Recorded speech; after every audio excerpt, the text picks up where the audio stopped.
Wakil Wali Kota Palembang Fitriyanti Agustinda sidak ke toko Dunia Parsel, Abak Buah dan Lotte Mart Palembang pada Senin 17 April 2023.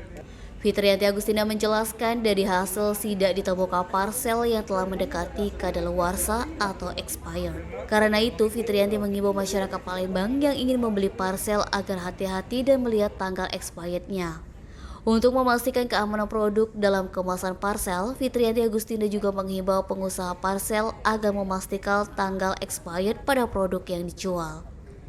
Kendati demikian, Fitriyanti Agustinda menyebutkan seharusnya produk yang setiap kemasan parsel harus ada informasi tanggal expired yang diperjelas pada setiap produk. Alhamdulillah dari hasil tinjauan kita, memang kalau untuk ada satu tempat yang tadi kita cukup cermati, expirednya sudah mendekati.